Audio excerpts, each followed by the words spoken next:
you doing? Oh, hello. Our official intro. Oh, hello. Tentative. It is very weird. best. It's like not expecting anyone to be here.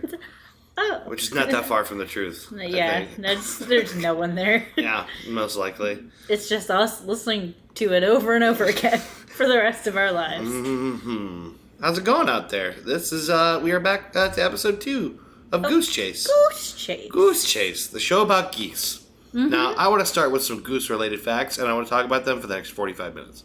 That sounds good to me. Will you discuss their droppings? Lots. I have an entire dedicated 12 minutes on droppings. Did I ever tell you about the time I was chased by a goose? Wait, maybe. I want to know about it, though. This is super relevant, obviously, to what the show is actually about. So. I have no recollection of it, really, except a conversation with my mom in my early 20s when someone mentioned a goose, and my mom goes, Christy hates geese. Oh, yeah. And I go, I do? I remember this now. And then she explained that I had an incident as a child where I was chased by a goose, and Yeah. I hold no ill will. Leading to a lifelong hatred of that pesky, disgusting bird. I mean, they are vicious. They're mean. They are mean birds. If you ever walk up and down the river that runs through Akron, along all the different locks, guaranteed encounter with a goose, and is guaranteed to be an asshole to you. I mean, I remember many times at Mill Creek Park when there's just a dauntingly large group of geese eyeing you up because they want that bread. I particularly remember when I started working in Akron. It was like within the first couple of months of starting there. And I got to work one day, and I got out of my car. And as I shut the door, I saw the goose in front of me. And it was just standing basically right on the other side of my door. I like to think it was holding a little, like, knife, like one of the ones, like a switchblade. Just made that little noise, and I went, fuck. Oh, hey, fella. Yeah. You want to give me your money? I jumped. I literally jumped off the floor, and I started walking the other way. I was just like, fuck. I love that. Yeah, it's pretty bad. That's not what this show is about, though. That was geese, though. That was Geese Corner. This is all about Goose Corner. all about gooses. Goosems. Goosems? Goosems. Goslins. Goslins. Yes, so this is a show where we enjoy sending each other on a deep dive down the rabbit hole of the internet, or whatever kind of hole geese go into, and search for information about things that interest us and excite us, and curiosities, and just give each other sort of a fun little trip down the weirdness of the internet. The annals of the internet. The annals, one might say. I might say. I wouldn't. I would. Repeatedly. We might know a little about the topic. We might know nothing about the topic, but it's always going to be a learning experience. Mm-hmm. And that's Drugsy Baby over there. Mm-hmm. I'm Drugsy Baby. And this, in front of me, is Smarty Pantsenport. I can do better. I can do better. Okay. This across from me is Stumpy Quizenport. I like Stumpy. Not my favorite. Nah, gotta say. All right, it's all right. Yeah, we'll put that one. Prefer my first name not to be Stumpy. We'll put that one in the backlog. Okay. That one's not going to hang around for long. So we like to open the show with a couple of segments. The first one I'd like to start here now is our weekly news quiz. This is 2 truths and a lie, except it's 1 truth and 2 lies of news. There's no real nice, easy way to explain this. We're going to say the same thing It's every going to get time. more confusing every time until we can't explain it succinctly at all. It's just us grunting at each other. Basically. That's the whole podcast is going to become that. So the goal Can't wait. for Guessy Sleuthenport here is to determine which of the following 3 news stories is the truth and which 2 are lies. This one... Wait. Let me just clear this up. Uh-huh. Because I've had issues. Okay, yeah, right. The last time we did this, I'm not sure what happened. It got very confusing. I thought there were 2 truths. Right. There is only one truth. You guys aren't going to hear that. Right. No, well, that one should make it to the last episode. That was part of the last episode, wasn't No. it? Oh, that's in our the lost lost episode. The one we lost. It fell out of our pocket one day on the way to work. Yeah, and then we're like, oh man, that was in my pocket. Did I wash it? And we're sorry, guys, but you'll never hear it. That one's gone to history. But yeah, I did something weird. I got the right answer, but I got the concept also wrong, so it didn't really count. Yeah, so you kind of won and kind of lost at the same time. So, 2 lies. Yeah, 2 lies. One truth. Two false stories. I'm guessing the one that is real. You have to guess which one of these actually happened. Okay. I think I'm ready. Okay. All right. News story number 1. On August 12th. Oh, by the way, this is the Baltimore edition. Oh. Just because I felt like keeping it spicy. Let's talk about Baltimore and only Baltimore. Yeah. Everyone's always saying you don't talk enough about Baltimore. Hey guys. Why don't you talk about Baltimore? Love the show that hasn't been released yet. Why don't you talk more about Baltimore? Oh, I was thinking just generally my coworkers. Oh, just like people in your life. Hey, you, employee of a place that I frequent, how come you never talk to me about Baltimore? I do get that. I get a lot. I get, Dave, you seem like an okay guy. You seem like you get your head on straight. Like you got a nice body and a firm butt. But why don't you talk enough about Baltimore? And I always say the same thing. You're right about most of that. And we're going to remedy the rest of it right now. Mm-hmm. Yes. Meaning you're going to get some butt implants? No. Oh, no. What's fine with the butt thing? Oh, no, we're just going to talk about Baltimore. Just Baltimore. Okay, ding, fucking ding. Got it. I'm on board now. 3 news stories about Baltimore. You get to guess which of these is real. All right? You ready? Mm-hmm. Number 1. On August 12th, 1982, police shoot and kill a massive king crab at St. Paul and Saratoga Streets, which made its way inland from the Inner Harbor. The crab is measured at 3 feet in height and 5 feet across. Okay, 3 feet in height is like a small child. It's a big crab.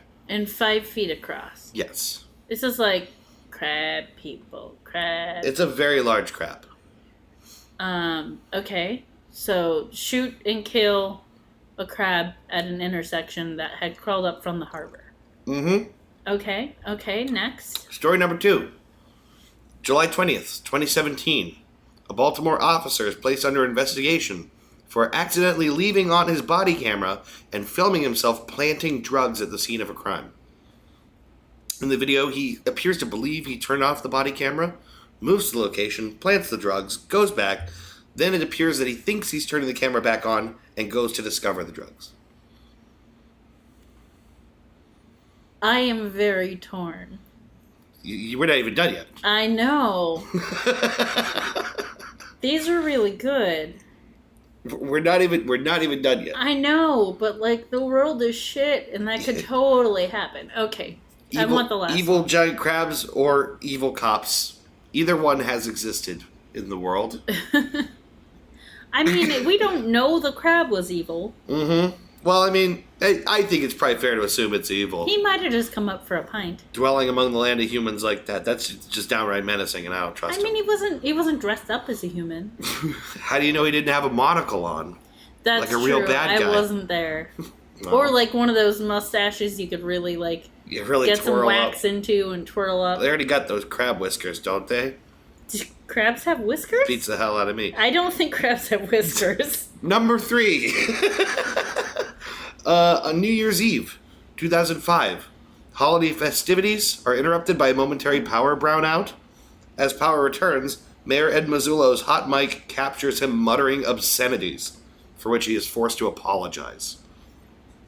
All of these are so realistic. Oh, jeez. I just want to discuss the fact that the term brownout always makes me laugh. It does sound more like it's more about diarrhea than about anything power. Else. Yeah. I think It's Always Sunny turned it into basically a not quite blackout where like you're drunk enough that you kind of remember, but not really. Right. A brownout. Okay, so recap. Giant crab killed by cops. Killed at the corner of St. Paul and Saratoga. Alright.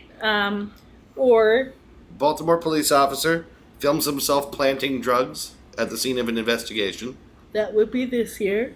Mm-hmm. Sorry, I'm yawning because I'm horrible. Oh, my goodness. Get in the game! Or, number 3. The power outage during New Year's in which Mayor Ed Mazzullo is caught muttering obscenities and has to apologize. Any one of these could be true. All of these could be true, and I wouldn't even blink. That's what this world has turned me into. That's what 2017 has become for me. It's what it's all about. There's no difference in my mind between giant crabs, officers planting drugs and filming it, or who was Ed he? Mazzullo, the mayor. The mayor Baltimore. muttering obscenities and then having to apologize. Just let the man mutter obscenities, as long as that's not racist. Yeah, right. Or otherwise an is. May well have been racist. It could have been. It was probably I didn't look far enough racist. into all of these to know the nitty-gritty details. But also, at least 2 of them are made up. Right, So right. you couldn't? Well, yeah, right. Well, I'm fairly certain there was a monocle on that crab, but I can't prove it. Oh, this is difficult, David. I didn't think I did that good a job on this one.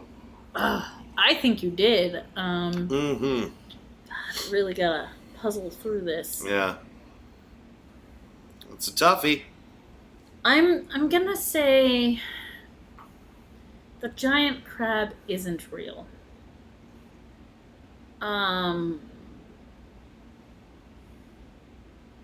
I'm going to hope that the police force is smart enough to know how to operate their cameras. I don't doubt police officers have planted drugs, but I'm gonna hope that they know how to use their body cameras, and I'm going to know that the mayor doesn't know when his mic is hot and he was muttering obscenities and had to apologize. That's the true one. That's a yes? That's a yes. Nope. What was the real one? Nope. Ed Mazzullo does not exist. I don't know mayors. I'm an ignorant American. The real one was the giant crab. No, not really. I'm just kidding you. Oh, okay, thank God. Thank goodness. I wish it was, though. That would be great. After I wrote that, I'm like, oh, man, giant crab terrorizing the town? That's a really big crab. It's too big. I should have gone a little smaller with the crab. It's a really big crab. If I said it was like 2 feet high, it would have been like 3 times more believable. Yeah. Oh well. No, yeah, the officer filming himself planting drugs. This is the real one. And it sounds too silly to be real. The thing is, I know that's a thing that's happened. I feel like I kind of heard that story, but it's just happened too. It might not have been there. Sure. That's it's the thing. Just happening everywhere. It happens all over the place. I mean, especially, I definitely have heard other stories of cops being filmed on camera doing things they didn't want to be filmed doing. No, you're absolutely... That's what they're for. Yeah, right. Well, you're absolutely right that, you would hope that cops know how to use their own body cam. That's the crazy part, if anything, is that this guy wasn't even aware enough of how to turn it off and on. I like the detail that you could tell he thought he was doing it. Yeah, right. But he was just failing. Yeah, right. The thing is, apparently you can tell that it looks like he thinks he turned it off. There's just a satisfied smirk where he's like, oh, I'm going to get away with this. Yeah, if you could see his face, I'm sure it would just be just shit-eating grin. Ugh. Proud of himself. That wily, sneaky snake. That sucks, right? Ugh. That sucks. Is there any more I should know about this story? No, other than the fact that he has been removed from the force and is under investigation, so he can't plant drugs places anytime soon. This is recent? Very recent, and end of July. Okay. Yeah, that's pretty recent. Yeah, so... It is August. It is August. It is, in fact, August 16th. In the year of our Lord, 2017. Well, wasn't going to give the exact date. Why not? We don't know when we're going to release this. That's okay. They'll just know how lazy we are when they see how long it's been. We're getting it off the ground. 3 years in the future. Right. Yeah, we're getting it off the ground. There's only 2 episodes. Yeah, that's okay. No. That's okay. No, we're good. We're good. Okay. So, yeah. You done stumped me. Unfortunately, I stumped you. we have both failed so far at this game. Neither of us have won it. Mm-hmm. It's a good legacy. It's a good game. It's a good game. You know, I've learned from this game and from our lives that we're pretty good at lying to each other. Mm-hmm. Which is something all couples should excel at. It's super creepy, isn't it? Well, you never know when you're gonna give a gift to someone that requires you to lie for 6 consecutive months, do you, David? I don't want to talk about it in too much detail. My lie streak was pretty hot, though. It was good. Yeah. It was a good kind of lie. It was fun. It was a great gift. I got him back a little bit. Yeah, but if we talk about it, we ruin this kind of thing for everyone else. For other people, so we don't want to do that. But suffice to say, it was a mystery box. It was a mystery, and we encourage lying to your significant other. Definitely do it. All the time. I swear I just heard a cricket down here. It sounded like a cricket, but I don't think it was a cricket. This is very weird. Okay, are we ready? Yes. What you got for me? I got a couple little segments. Okay. I'm gonna do. I don't have a clever title for this, but we're gonna talk about some definitions. Oh boy. We're gonna talk about. I had told you I was gonna use a specific website, and then the word I found was like, it feels a little too easy. So then I found another one, but I'm going to do both. Okay, so to be clear, the concept of this is that you went through and found words that have completely fallen out of usage. Either very, very obscure or basically now non-existent words. Yeah. The first one I got from a website called Frontistry. Frontistry? Printistery. They focus on like language and words, and they have like a lost word section, and they have like requirements for what it needs to be in order to be a lost word. Yeah. And they have it alphabetized. So I had you pick a letter of the alphabet, and then I counted how many words there were for that letter, and then pick a number between 1 and 11, because that's how many there were. Right. You chose 3. Okay. So the word is famelicos. Famelicos. What do you think famelicos meant? Famelicos. Oh, God. That's tricky. Like, the thing is, I'm trying to think of any related words or any possibly similar words. There are some. How's this? It's spelled? Yeah, let me spell it for you. Yeah. It is... I have to unlock my phone. Mm-hmm. Famelicose.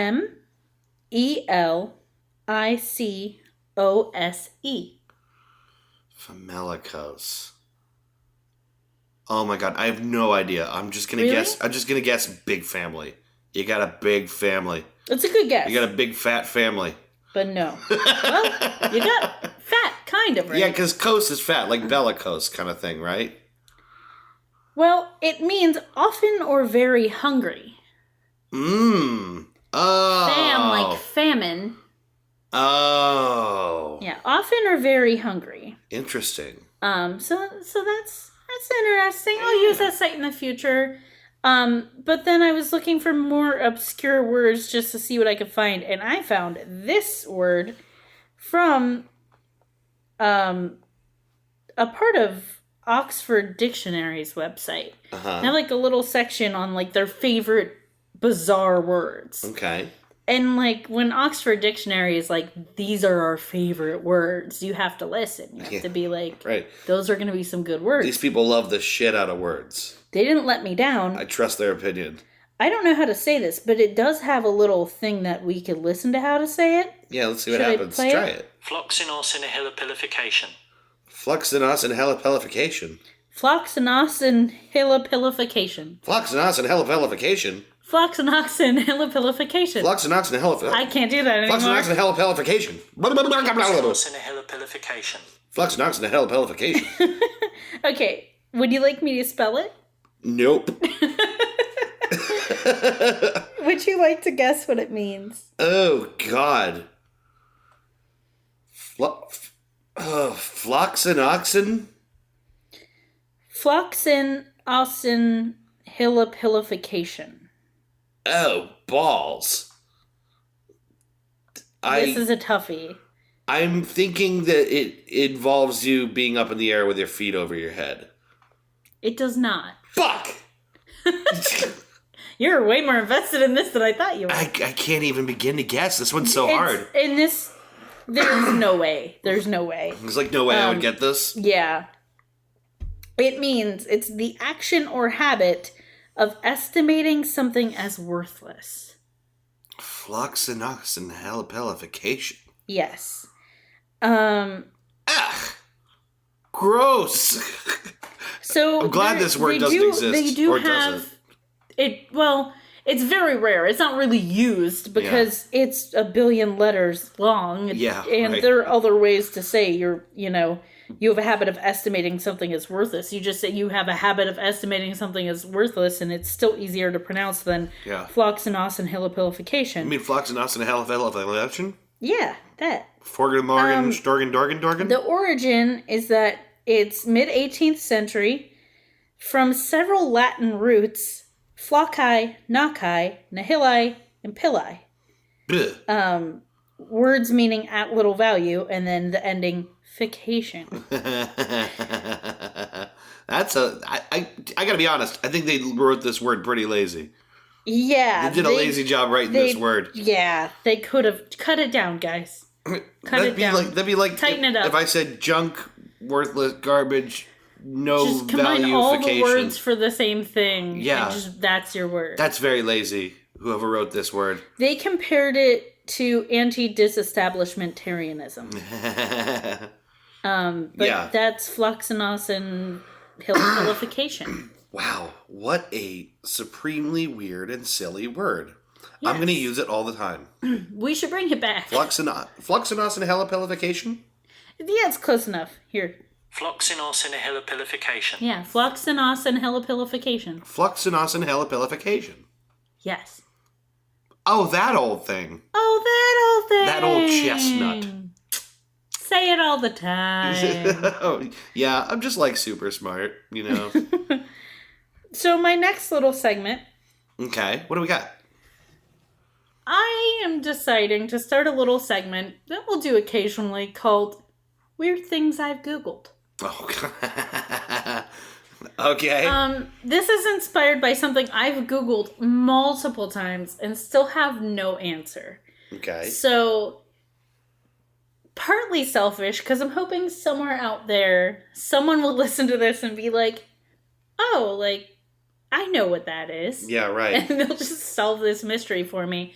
So for a very long time, like many, many, many years, occasionally I will hear like a sizzling, I don't even think I've ever told you this, a sizzling or bubbling sound in the area of my neck. Yes, you have. We've talked about this at length. Yeah. And I just saw you talking about it on Facebook the other day. This is becoming very well documented. It's spoopy. But please explain more about it. So, there'll be like a bubbling or sizzling sound in the back of my neck. And it's usually when I'm laying down and usually when I'm really hungry. So it tends to happen like in the morning when I'm just waking up. Nothing ever happens. Like it's just, I feel hungry and then I hear this sound and I'm like, that's weird. I used to think it was just me, like in my head. It was like a brain sound. And no one else could hear it, and I was just insane, so I kind of ignored it and didn't really talk about it for a long time. Yeah. But then my ex-boyfriend heard it once and was like, what was that? And I was like, oh, wait, you heard that? That's just my weird neck sizzle that happens sometimes.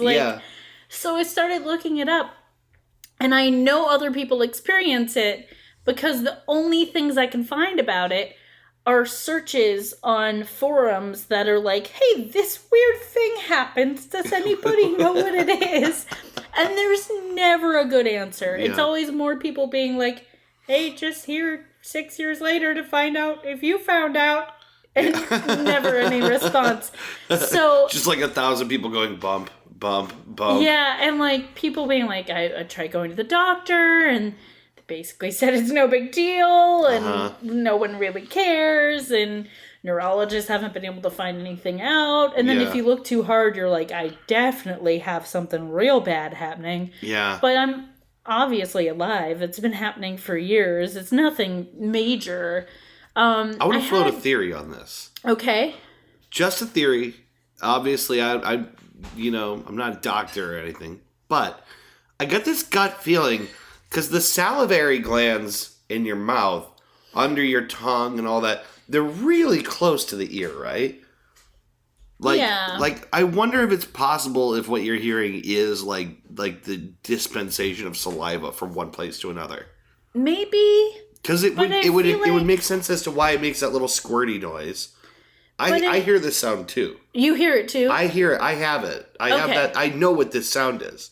But I feel like although it is when I'm hungry. It's at the top of the neck or something, somewhere in the spine. I feel like it's in my spine. And I almost feel it. But I feel like that's got to be the illusion of where it's coming from. I don't know. I mean, it's a mystery. And I don't know if it's a salivary glands because there have been times when I'm really salivating, like right before you throw up. Oh, yeah. And I don't hear anything then. Right. I just have the panicked thoughts of, oh God, no. But, yeah, I don't know. I had someone float the theory that she experienced this and found out that it was associated with high or low blood pressure. Okay. But I don't really have high or low blood pressure. Yeah. And never have. I don't really understand how that would work to begin with. I don't know. So, if you guys know... Consult the geniuses of the internet. Because I've done research. I've tried to find something more than vague posts on, like, every, like, forum ever. Right. And it's the same things over and over. It's... On the one hand, it's nice because it's like, oh, okay, like a bunch of people experience the same thing. And on the other hand, it's like but what's wrong with us? Nobody knows what it is. So it's a at least somewhat universal thing, but we don't know what our bodies are doing. Yeah, right. What are our bodies doing? It is super weird. It's like you can only hear it when it's real quiet. Yeah, that's why it's 9 times out of 10 I'm laying down. Mm-hmm. It actually happened to me at work today because I was really hungry before lunch. And so I heard it and I went, oh God, I hope my coworkers didn't just hear my weird neck sizzle. I don't think it's very difficult to hear in anyone else. You have to be really close to them and it has to be like dead silent. Said, my ex heard it before, but we were like in bed and it was quiet. Yeah. And it was pretty loud. Right. And he was just like, oh my God. And I was like, wait, it's not just me. It's a real thing. They can hear it too. Oh God, there's something there. Well, I desperately hope for your sake we finally find an answer out to what this is. And your sake too. I'm not that worried about it. You're a sufferer in silence. I'm just curious. I just want to know what it is. Yeah, I know. It is strange. I don't think it's life-threatening. I'm not really concerned about it. I just want to know what's actually happening. Neck sizzle. It's a shame that searching for that doesn't provide more answers. I look for something like bubbling/sizzling in neck. To me, it's like a squirting sound. It's like if you heard water shooting through something. It's like a little. It almost sounds like, I don't know, like what I imagine like carbonation bubbles to sound like. Yeah, kind of. Yeah. Yeah, it's weird. If anyone knows anything, or you just want to commiserate, do that. That'd be great. Yeah. We all want answers. That's a weird thing I've Googled. I like it. I like weird things I've Googled. Yeah. That'll come back for sure. Oh, yeah. I feel like the little mini segments are just going to be like bullshit we feel like talking about at the time. Mm-hmm. We're gonna get into it. Let's I'll tell you what. Let's do ourselves a favor. We'll take a break and we will come back with our main segment. Main segment. Main Sigmund Freud. Freud. Yeah. Sigmund Freud? He's Freud's Don't even say brother, because it's a different last name. I'm on to you. I wasn't going to say brother. I said cousin. All right. Well, anyway, we will take a break, and we will be back with the main segment for this episode in just a minute. Bye. Bye.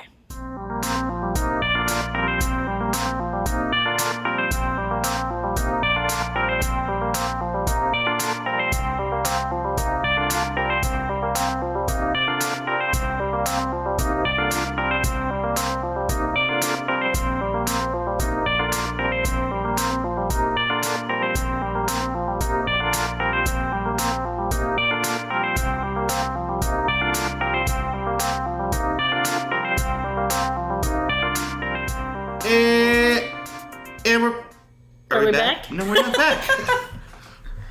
Do you need to add more space to the track in order for us to come back? Oh, no, we are back. We're back? Oh, that's horrible podcasting. Oh, so bad at this. Are we back? We're back. And we're back. And we're back.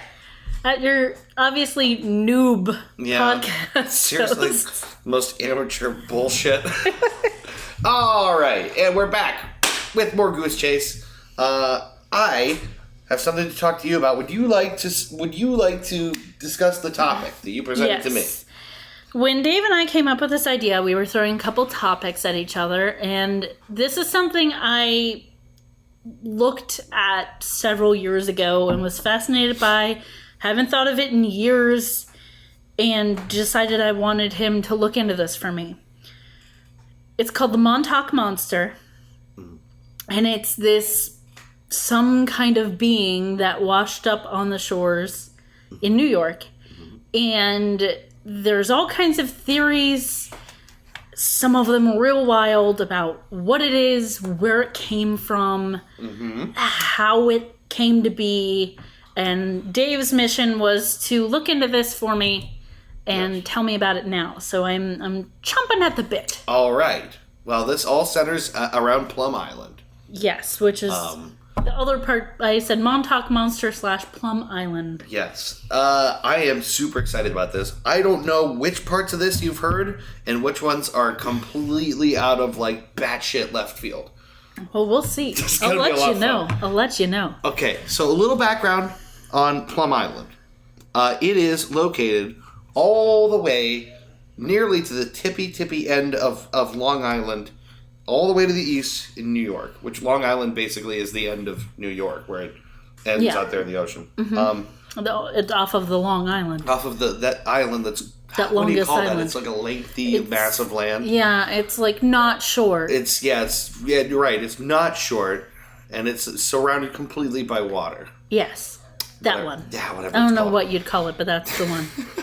Plum Island is located in the space in between this nub of New York, Long Island. Little nubbins.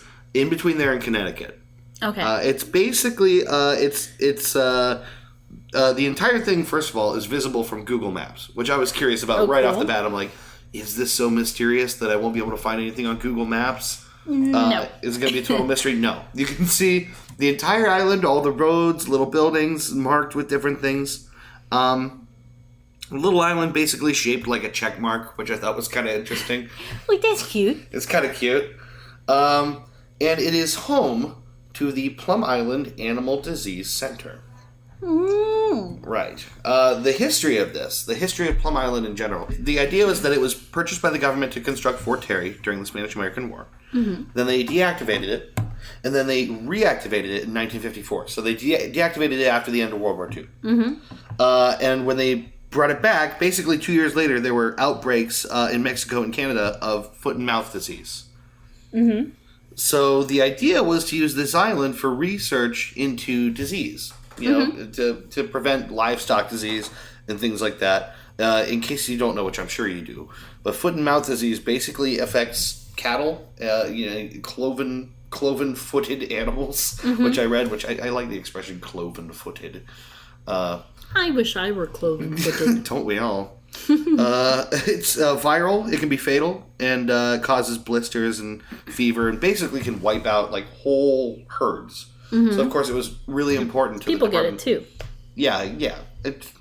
I suppose they. We do get foot and mouth disease. It primarily affects cattle, but it might not be exactly the same strain of the disease, but I think it is similar from the way you're describing it. But there is a foot and mouth disease that we get as humans, and it's it's unpleasant. It can be super disastrous to cattle. Basically, they're either it'll kill them or it'll totally make them unable to walk, and then that will eventually get them.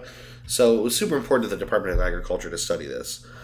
Today, it continues to operate. They study over 40 diseases. They run 30,000 diagnostic tests in multiple facilities on the island yearly. So lots and lots of work still happens there, but it's basically pretty locked down. So, Dave, we're going to New York in a little bit. Are you saying we can't go visit Plum Island? I am telling you, very unfortunately, you cannot go to Plum Island. I mean, I can't go to a place where they're doing all kinds of research on animals. Well, can you swim? Yeah. Oh, good luck then. No. Yeah. It's nowhere anyone would really want to go. It's not touristy. It's not fun. It's just research. Yes. And it turns out it's actually pretty well locked out for reasons I'll explain later, but they don't let people on. They have freezers containing several infectious disease samples. Sort of like what you can imagine of the CDC, where they have all this weird shit on lockdown, you know? So I'm seeing a movie. I'm seeing a buddy comedy. Sure. Find their way into Plum Island. Uh-huh. And they get every disease known to man. It's because they stumble into this freezer and like... It's called Harold and Kumar Escape from Plum Island, and it was made 4 years ago. I hate to break it to you. Spoiler alert, Kumar dies. I watched that movie. Harold watches in horror. So, basically, all of this is just to give you the setup that there is this island off Long Island. People are well aware of it. It's pretty secretive. No one can go there. And it kind of just gives people the will. It fuels the fire. Yes. It's of like, well, here's a place you can't go. Yes. Anytime someone is told no, our little brains explode and go, but why? Exactly. What is going on there that I can't go? And in this case, the answer is a whole lot of infectious diseases that we don't want you to get. The government's answer may as well be, nah, you don't want to go. Trust us. You really don't We don't wanna want to be there. Yeah, that's really it. It's kind of like Area 51 or Roswell, right? These places where, like, most likely there's not, like, alien soup in a thing in a tank or whatever. It's just... But we don't know. But we don't know. So speculation goes wild, right? All of this is partially what leads to the reaction to what happens next. So in... Oh, go ahead. Okay. In 2008, a creature washes ashore at the Ditch Plains Beach, which is near the business district of Montauk, New York. Montauk, New York is basically between 13 to 16 miles away from Plum Island. Depending on where you measure from, it's approximately 15 miles away, we'll say. Okay. Right? The creature turns up on the beach. It's discovered by people on the beach. It's a four-legged animal. In the photos, it's an indeterminate size. It doesn't have anything next to it for scale. But residents basically said it was about the size of a cat, was the approximate measure, right? It is creepy as hell. Now, I've seen the photo of this. It has been a long time. I encourage anyone to look up Montauk Monster and look at it. Yes. From my recollection, there is maybe some flesh on it. There's no skin. I remember in my research, is there some skin, or is it like dried or something? In my research, it looks very much like skin. Okay. It looks. It's been like I said, it's been like 4 years since I've looked at this. I'll give you the description. It has what looks kind of beak-like. I was going to say, I remember it looking beaky. Yeah, it's got teeth, but it sort of has what looks kind of beaky. It's got long, pointed fingers at the ends of what might be paws. It's kind of bottom-heavy and pear-shaped. Okay, so it's not cloven-footed. It's not cloven-footed. There's not a cloven on it. And it's pear-shaped like a matryoshka doll. Yeah, right, yeah. It sort of has like a big bottom half, thick. And, pretty thick. And it's purpley, like it looks almost bruised, kind of. Like dehydrated? It's plump. It's not like dehydrated looking. Its skin doesn't even... bloated? Yeah, it looks bloaty. Its skin looks kind of stretched. Which it did wash up. Right. I mean, it was in the water... who knows how long, so could be bloated. That makes sense. You would expect it to be kind of like, its skin shouldn't be wrinkly. It should be packed with water and like bloated. Yeah. I've never seen anything like it. It's super That's why I was weird. Fascinated by it when I saw it. Experts start weighing in on what this thing is because people are like, what the hell? You know? You're freaking out. Yeah. Understandably, when a weird thing washes ashore, yes, you go, what? And this thing just doesn't look like anything. That's the thing. It looks creepy and alien. So experts start weighing in. The consensus specifically introduced by paleozoologist Darren Naish, and Larry Penny. That one's easy. Yeah, right. Super easy. Thanks, I like Larry. that one. Thanks, Larry, for having a pronounceable name. He's the No offense to Niche. Right, Niche, nice. Sorry, Noish. Darren Noish. These two guys basically agree that it's a raccoon. That's their claim. That is what I had read. It appears to be a raccoon, but its upper jaw is missing, which leads to the creepy beak-looking... Beak-like structure. Yeah. This opinion is corroborated all over the place in the intervening years. Lots and lots of people agree with this. It pops up in the popular media on these shows like Ancient Aliens and shit like that. Because this is such a creepy-looking thing that it gets massive attention. It's just people. Just look at the picture, and you might have nightmares. It's weird. It's because it's nothing you've ever seen before. Right. It just makes you go, I need to know everything. Right. And again, just to be extra clear, this is happening 15 miles away from a very secretive, animal-based research facility. It's understandable that people would have questions. Residents at the time joke, sort of, to themselves, maybe it came from the island. Which starts as a whisper and develops into a big sort of focus for people who like to, to get into kooky stuff. To get like on this. a platform. Basically, these experts, though, they say they use the body structure, the skull shape, the tooth structure, and the front paws all as supporting evidence. There is some dissent. From someone named William Wise, who is the director of the Stony Brook University's Living Marine Resources Institute. He believes that the creature's a fake, as opposed to this. He finds the legs to be too long to be a raccoon. He says the teeth say it can't be a turtle. The wrong teeth say it couldn't be a rodent or a sheep. The wrong eye ridge and feet say it's not a dog. He doesn't think it's any of the things that other people floated. He thinks it's fake. Okay. So, and here's another thing, though, is deformities happen in animals. Right.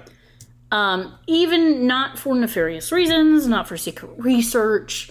Just like people can be born with birth defects or something can happen genetically that leads to a limb being misshapen or being slightly longer, or toe thumbs. Those creepy Megan Fox toe thumbs. Or thumb toes, which is something you don't hear as much about as toe thumbs.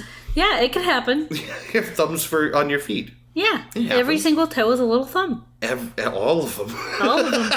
All 10 of them. That's weird. Actually, you have 11. Yeah. So, yeah, you're right. Deformities happen all the time. And most people disagree with this guy about the limb proportions. He's an outlier. Almost everybody... And also, he works for a marine research facility, right? Are raccoons really his forte? They're not necessarily, maybe they are. I don't know. Not to discredit him or question him too harshly, but, we always have to consider the source. It's good to keep the dissenting opinions in your mind, though. Right. But I think it could be a fake. For practical purposes, we can assume it's probably a raccoon. It's probably just a normal animal that something weird happened to, like it fell into the ocean and got bloated and washed up. The floated story, the popular story, the agreed upon story is a likely story. Yeah. So you really don't have to stretch your imagination to too many other places to have sort of a satifying conclusion. Raccoons, the little trash pandas are everywhere. Yes. They're everywhere. One of them getting themselves into a bind and falling into the ocean or something would not surprise me. Being the kind of person who has watched many, many minutes of raccoons washing things. Oh, and seeing how dumb they can be. It doesn't surprise me. We've talked about the bloggist before, you and I, and I've read or listened to her books, and her dad was a taxidermist, but would also often rescue animals and then realize, he would, shoot a raccoon or something, and then realize, oh, wait, it had babies. and then would take the baby raccoons in and raise them. Aww. Something like that. Yeah, right. Yeah. He'd feel bad and then raise the animals. And so they had raccoons at various points. And she told a story about, like, coming home and just seeing the raccoon exhaustedly washing a bar of soap in the sink because it just wouldn't end. It just... Yeah. It started out as a full bar of soap, and it was a little soap nugget, and it just looked like it wouldn't let anyone come near it to stop it, but it just like looked exhausted. The point being, they're not very smart. No, and they do love to wash things. It's adorable. So I could see one dropping in the ocean, drowning, and washing up somewhere. Yeah, it could happen. It's feasible. So, back to the mysteries of Plum Island. We touched a little bit on it, but... Basically, yeah, a restricted place like this lends itself to speculation, right? Of course, secrecy breeds stories. That's not new. But some of the things that come out of, people suspecting, certain activities on Plum Island are pretty spoopy. Really spoopy, actually. I'm ready to be spooked. I'm still not wearing any pants. I have a dress on. Right. So your pants can't be spooked off. That's not possible. They can't be spooked plumb off, but I can still be spooked. Plumb off. Plum Island off. Yeah. But, yes, there's some poopy stories. There's some poopy stories about Plum Island. There might be poopy stories. Yeah, I don't know yet. Well, foot and mouth disease. I'm sure they've all these animals pooped everywhere. Yeah. Many who are... spooked out by Plum Island, kind of see it like the island of Dr. Moreau.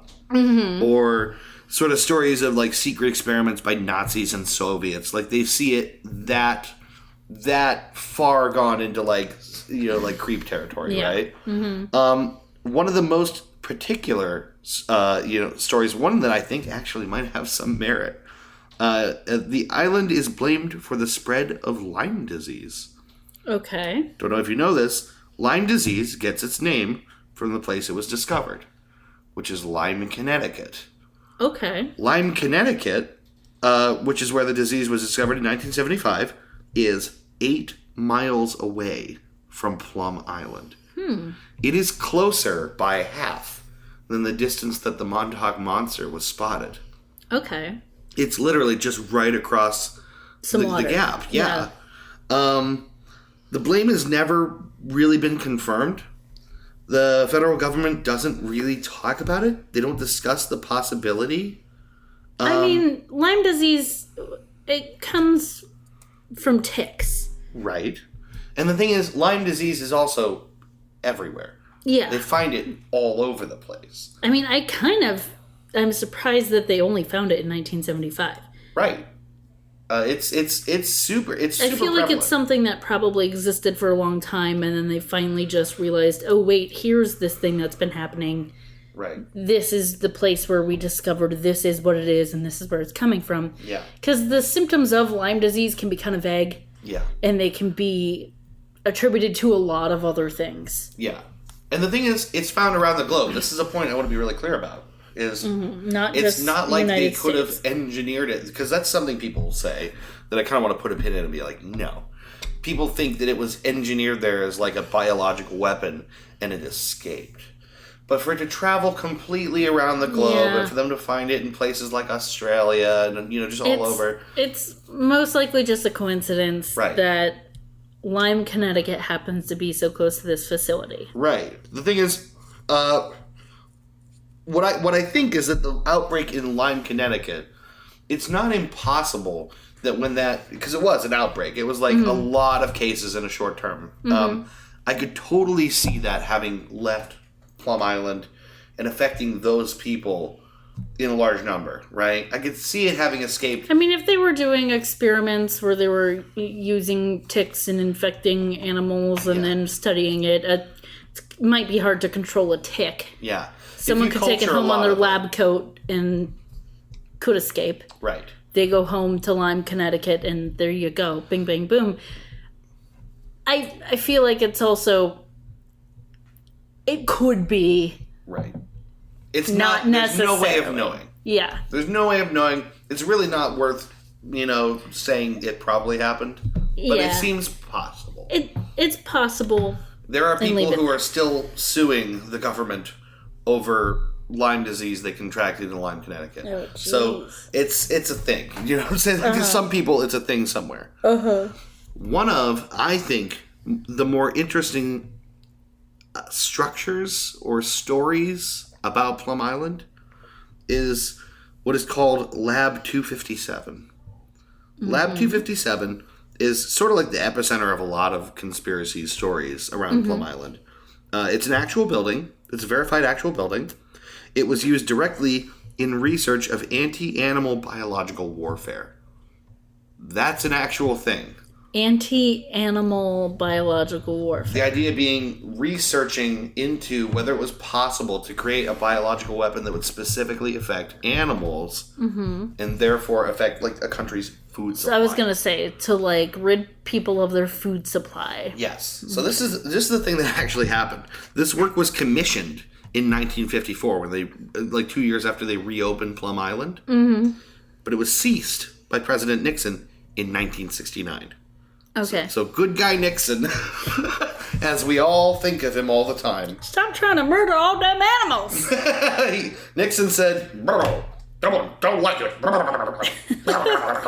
And then it became law because that's how government works. You just gotta enough. Yeah, right. That's the problem with politics today. There's not enough. No one throws their around as much anymore. No one jiggles their jowls. It's just not jowly enough for me. So yeah, the island continues to see increases in security, even today. Like, it's not as if its mission has sort of dwindled in significance. It keeps getting more protected, more secured, and more secretive. And the official reason for this is really sensible, actually, which is it's a very valuable terrorist target. Like I said, they have disease samples on the island, including polio. Like, they have some really dangerous stuff, right? I get that. They have all kinds of things there. Yes.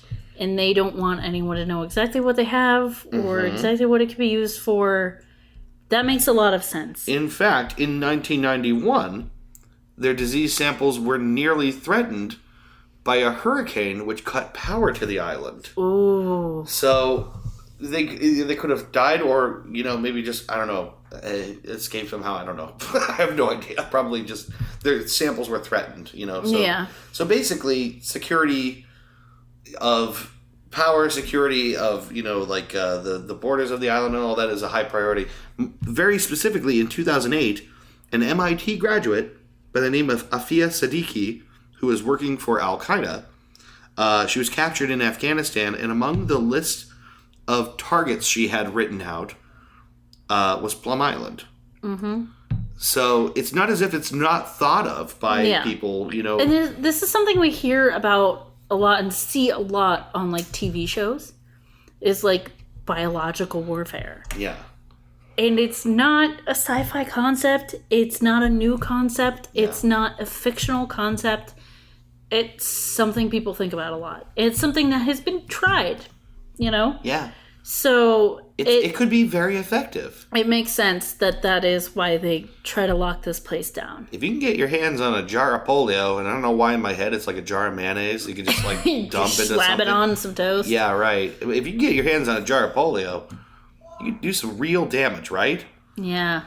So there's and not to mention that right now there are not a negligible amount of people that don't vaccinate their children. Right. So the worst time for that to happen in recent years is kind of now. Yeah, right. Without a doubt. Biological weapons are at an all-time high usefulness as more and more Let's people not encourage this. I'm like, I'm hesitant to even talk about it more because it's like, please do it now. Well, like, you know how heavily we are listened to. We are listened to by a lot of terrorists. We get messages all the time. Yeah. Death to America. I love your show. We love that woman having opinions and talking about stuff. We're into that. It's super good to us terrorists. This right now is where the shit goes off the rails. Okay. So I'm about to take you down some fucking crazy sci-fi corridors. You gonna take me down to Spoop Town? I'm taking you straight to Spoop Town on a bus with no stops. Oh man, express bus. You were getting the express line down to Spoop Town, and you were going to get dumped there, and you were going to have to find your way back. Oh no. I'm telling you. Does the express bus stop running? No, it only runs one way into Spoop Town. Oh no, what time does the red line stop running? 2:30. Right around when my dentist appointment is. I hate you so much. I knew you were going to do that. I couldn't do it. I couldn't skip it. I just can't. I know. So, some of the really out there, batty, weird, nonsense stuff, but that is so fun to talk about, is what is known as the Montauk Project. The Montauk Project, in my opinion, all this other stuff we already talked about, this recontextualizes a whole bunch of it. Okay. Like, if you think about all this other stuff that we've already talked about, that all makes a whole bunch of sense, and has a plenty sensible official story, if you tie it all into the Montauk Project, it gets way nutty. Right? I'm ready. I'm really excited about for this. I don't know that I had heard of this. Yeah, this is about, I'm telling you, if you haven't heard this, hold on to your butt. Okay? I'm holding on to it. So, multiple people, actually holding on to your butt, yes. claim to have recovered repressed memories, which is a big but it's fun. So just roll with me a minute. Jeez. Do you know that I once wrote a sermon type paper, because it was a project I had to do. I had to write like a sermon type paper, an argumentative paper, discussing a topic, and I did mine on how repressed memory therapy is bullshit and we should stop that shit. Yeah, right. In like junior year of high school. Well, yeah, that's the thing, is it's been known for a long time this stuff's really silly. Yeah. Most people don't this take is like it something that I'm like passionate about. I know. Let's continue. Well, it's just the start of it, but you're gonna find this really interesting. So, people claim to have recovered repressed memories of involvement in something called the Montauk Project. Okay. There's a man by the name of Al Bielek. Okay? In the early 90s, he sort of surfaces claiming to have memories of having been involved with another experiment that ties into the Montauk Project. So the Montauk Project is something that can be said to have been happening in the 80s, roughly. Okay. Now, when did the Montauk Monster wash ashore? The Montauk Monster was like in 2008, I think I said. It's like basically like late 2000s. Okay. 1980s, something called the Montauk Project is happening, but to understand what happened there, you have to go back even farther. We gotta go back, Marty. We gotta go back, Marty. Marty. You go back to 1943, which is that lovely time. What a beautiful time, 1943. Nothing bad was happening in the world then. Not at all. I can't think of one bad thing. I can't think of any horrible, devastating thing that was happening. Something called the Philadelphia experiment is alleged to have happened in 1943. This rings a bell. You may have heard of this. The claim was that with the help of Nikola Tesla, with his fancy, smart brain noggin, the U.S. Navy had constructed an experiment to cause the USS Eldridge, a large ship, to vanish into thin air. Now, where it goes, they don't clearly understand at the time in the 40s, but apparently everyone on board is immediately taken 40 years into the future, right? To 1983. That's the claim. This is what Al Bielek claims. Y'all can't see my skeptical face. I'm sure they can hear in my voice your face. Describe my face. Yes. It's a consternation, arched eyebrow, head tilted 45 degrees. Sure. Oh, I'm not sure about that at all. Bielek says that he remembers being a part of this, but that he was actually born Edward Cameron. And that during the Philadelphia experiment, he and his brother, who were both on board the Eldridge, jumped off the ship in 1983. Right? They're in the 80s. Through a series of events, they are sent back in time with instructions from the U.S. Navy to destroy the equipment on board the USS Eldridge, which he alleges they succeeded at doing. There's meaning they destroyed the ship. Meaning, basically to destroy and prevent the experiment is the idea. Yeah. Which doesn't really totally make sense. No. But anyway, this gets really interesting because afterward he claims he was de-aged, had his memory wiped, and he lived the rest of his life as Al Bielek. De-aged. Yeah, de-aged. Oh. Some kind of science we don't understand, obviously. If people could be de-aged, every celebrity would look 2 years old. I mean, right. this would be happening. So he says he was when he was sent back to the 60s, well, he was sent back to the 40s, made it to the 60s, he convinced his father to have another child so they could put his consciousness, this is where it gets really interesting, from 1983 into the sibling born in 1963. Also, when has that ever worked? Of convincing your parents to have a child? I'm not sure. I wanted a younger sibling for years. And my parents never seriously considered it. Right. Also, my dad had a vasectomy, so it wasn't really feasible, but right. I asked a lot. I didn't want to be the baby. I wanted a baby brother or sister, and nobody cared. So, stay with me here. Okay. Because this gets trippy. It gets? 1943, Duncan is sent to 1983. Okay, wait. Duncan is the sibling. No, Duncan is Al Bielek. Okay. I thought he said his name was Cameron. Oh. Yeah, maybe he was. Oh gosh, this is even more confusing than I thought. Oh, there's a Duncan now? Right. Okay, so he's Edward Cameron. Duncan Cameron is the brother. Okay. Duncan Cameron, in 1983, somehow, through some means, puts his consciousness into the child his father has back in 1963. Okay. Okay. Causing, basically, another child to mature to reach, like age 20-ish, while he is also in the future in 1983. So there's a young version of him and an old version of him hanging out in 1983. I know. It's just making my head hurt. Now, this is where I should tell you, because this is going to make things even more interesting. The original working title of Netflix's Stranger Things was Montauk. Oh, really? I just got chills. Yes. This is about where I should tell you that show was initially designed to be called Montauk. Montauk. About the Montauk Research Project. About the Montauk Project. Okay. So, the inspiration for Stranger Things. Now, you gave me a hint and you said there's a popular TV show tied to this. Mm-hmm. You asked if I knew what it was. I had no idea. Right. Because when I learned of this, it was at least 4 years ago. Long before the show Long existed. before Stranger Things. Right. This legend, Al Bielek's story, and all these other stories about Montauk were part of the original inspiration for this show.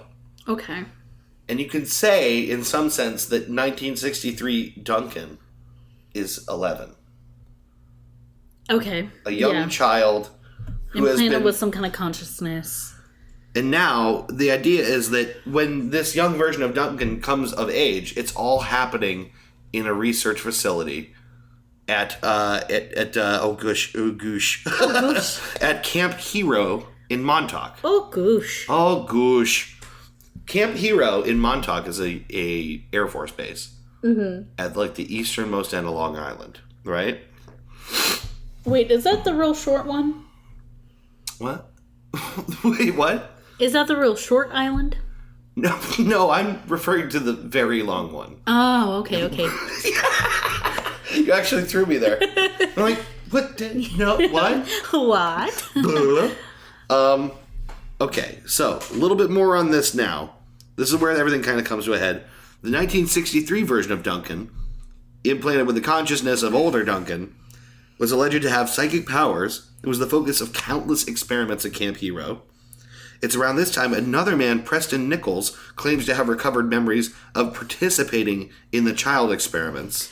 For a second, Instead of the name Preston Nichols, I heard it as another man pressed in nickels.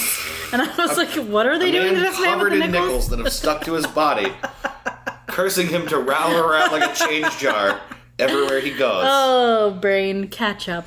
Preston Nichols claims to have been involved in experiments using something called the Montauk chair, which is a chair that amplifies psychic powers or gives you telepresence abilities where, like, you could hold someone's lock of hair and then you can see through their eyes. Okay. Right? All this involves young Duncan. This apparently there's something like 10 boys that were experimented on. They're known as the Montauk Boys. And these are the kind of stories of what they did, right? Mm-hmm. So here, this gets really interesting. The boys and their psychic powers were used to break open a portal to 1943 in 1983. Okay. This is what allows Cameron and old Duncan to go back in time to destroy the equipment aboard the USS Eldridge. They had to go back. Gotta go back! So basically, this is the crazy thing, is that Duncan and Cameron are sent forward in the future, and then more or less to the future. Yeah, Duncan uses himself in a separate iteration to open a portal back to 43. Which is like super nutty and it's right. I can't even say I'm fully grasping it, but okay. Anyway, the end of this story, where the conclusion of the Montauk experiments, the Montauk project ends, is that the researchers had built in a kill switch to the experiment. Mm-hmm. Which is that one of the Montauk boys, I believe Duncan, was implanted with this ability to respond to the phrase, "the time is now." Right? Mm-hmm. And the time is nigh. In doing this, they trigger a series of events that let loose essentially a monster from Duncan's subconscious. Right? I know. I can't even. But basically, why this is interesting is this to me parallels the story of Stranger Things. Yes. Where basically a monster let loose from one dimension to another, and the thing takes off all over, the base and destroys a bunch of things, and then they kill it, and then they flood the whole research facility with concrete, and it's never seen again. I will say, yes, the monster in Stranger Things is way scarier than the Montauk Monster. Yes, I mean, the Montauk Monster is pretty spoopy. Right. But I don't see it really eating people alive or like... No, it's the thing is, especially if it's as small as people claimed. Yeah. Without context, it could be actually pretty terrifying. Without size, scale, context, it could be terrifying. Yeah, but if it's like the size of a large cat. Yeah. Like, not like a lion, like a house cat. Right, exactly. So I just want to tie this all together. Okay. Because I did obviously a ton of research on like the weird stuff of this. Yes. The strange science fiction-y things. Which I wanted to know all this. On the face of it, all this, I called this section tying all this bullshit together. Right? Mm-hmm. From a skeptical point of view, as we are, it's super easy to see the Plum Island Research Facility as exactly what it claims to be. Mm-hmm. It's a place for research. At most times it's benevolent. Sometimes it was used with war in mind. It maintains a necessary amount of secrecy in order to do its work. Mm-hmm. The explanation of what the monster really was is totally feasible. All this stuff makes perfect sense. There's no need for further explanation. Mm-hmm. But the readily explicable becomes kind of hypnotic when you start to entertain some of the fantastical stuff. Mm-hmm. Right? So if the Montauk Monster's explanation makes sense, but when you start to entertain you sort of less confirmed but plausible notions of some kind of engineering of things on the island, there's no evidence of this, but it's semi-plausible that they would have been, if they were, considering how to weaponize biological agents for cattle, what other things might they have been researching, Yeah. What other possibilities are there? It becomes kind of exciting to think that maybe they created a unique lab-grown creature. Not very likely. Pretty silly. But it becomes more plausible when you consider that. It's probably not from someone's subconscious. Probably not. But that's the thing. The more you entertain... The more you suspend disbelief and let yourself traipse into these murky waters. Yes, exactly. The more it can overwhelm you and really spook you out. Which is really the fun of any good conspiracy theory. Yeah. Is if you give it an inch, it takes a mile. Mm-hmm. And when this stuff gets really out there, the notion of a creature that wasn't even created in a lab or wasn't even an Earth creature, but maybe came from a different place or time. You give it a raccoon and it takes an alien. So... basically, my thesis on this, the stories about this place range from plausible to fantastical, but seriously, it's a fucking raccoon. It's a raccoon. Grow up. It's a raccoon. Grow up, America. It's a raccoon. Cameron. Duncan and Cameron. See... the Hardy Boys in space time travel. Are they still alive? Well, actually, there's only one of these guys now. It's Al Bielek. The brother has never been located or confirmed. Maybe he didn't even exist. Maybe he didn't exist. And also probably. Get some therapy that doesn't involve repressed memory recovery. Yeah. So there's the other interesting thing about him is that he claims to have been de-aged in between the 40s and the 60s. Mm-hmm. But then something happened in the 80s that rapidly aged him. So he was re-aged. Which would account for why he looks exactly as old as his birth certificate says. Right? I just, sprayed snot all over myself. It's a weird detail that doesn't make any sense. Why would you mention it? Yeah. Just don't mention the de-aging, just don't re-aging. mention the aging thing. Yeah. It's a really silly little detail he decided to add just for, some bonus. It's the kind of thing that... when someone goes through repressed memory therapy, it's usually done through some kind of hypnosis, and our brains are really moldable and really suggestible. Yeah. You can remember things you don't really remember. Just you don't even have to go through this therapy to have this happen. It happens by accident. It happens all the time. The act of remembering is the recreation of a memory. Yes, there's no memory that we have that is not altered every time we remember it. Right. It's not the original thought. It's not the original memory. We're always adding to it, changing, remolding. Mm-hmm. So it's just real easy to come up with stories that we're not actually remembering, and it's really difficult to tell the difference. Yeah. Because if we think it's a memory, it feels just like a memory. Yes. It doesn't feel like you're making it up. Most of the people who made these false repressed memories weren't doing it on purpose. They didn't think they were making up memories. Yeah, it's not a malicious thing. It's just a really easy mistake to make. They'd ruin a lot of lives. Yeah. So it's important to keep them. Just don't do that. Just stop. Don't do that anymore. Yeah, just treat your mind as a canvas you don't want to dig too deep into, because all kinds of nonsense nightmares lay there. Yeah. I don't get the canvas thing. But I don't either. That seems separate. But okay, we're mixing metaphors like paint. Ha. There we go. Tied it together. So anyway, that is Plum Island and the Montauk Monster. Whew.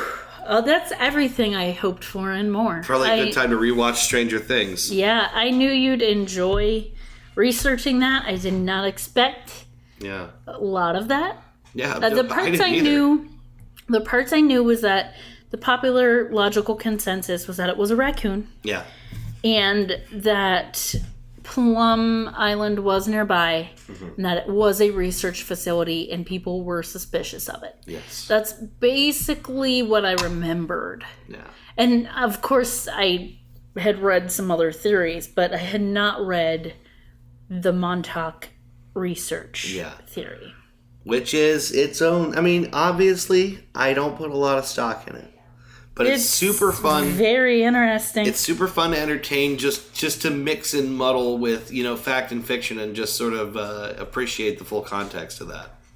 We don't have to just talk about the facts here. We can have a little funsies. Yeah, right. We could entertain the parts of us that want the unfeasible to be true. I think of Mulder. He wants to believe, and so do I. Yeah. You know? I'll be Scully. I'll play devil's advocate. We actually make a pretty good Mulder and Scully. We do. We should do that for Halloween. Oh, that'd be sweet. I'll have to drop a whole bunch of weight and put on that David Duchovny haircut. Put on that haircut. Put on that haircut. Because at one time you scalped them and we just have it preserved and we... Oh, God. Just plop it right on your head.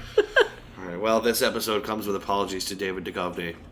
I never meant to scalp you. But it's a gorgeous head of hair. Whoever does mean to scalp someone anyway.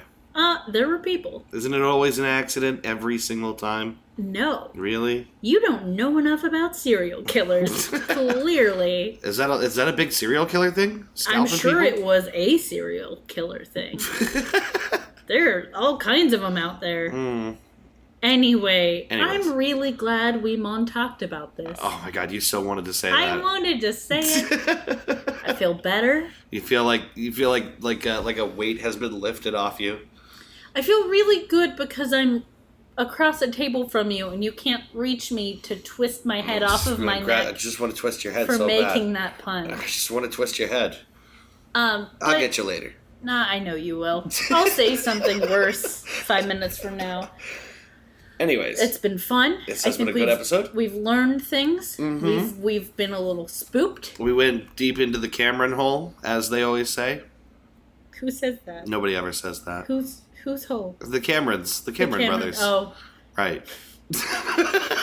Don't ever say that. Or is it Duncan and Cameron? That's it. Yeah, there were two of them. Oh boy, we're really great at this. We're the best.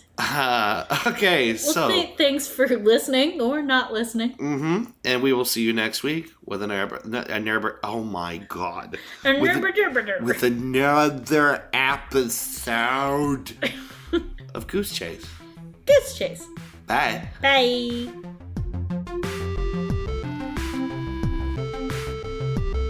You've been listening to Goose Chase. We are Goose Chase Podcast on Facebook and Twitter. On Twitter, our handle is @GooseChasePod, and our website is www.goosechasepodcast.com. If you have any topics you would like us to research, please email us at goosechasepodcast@gmail.com. Want to go on a goose chase? Ooh, yes.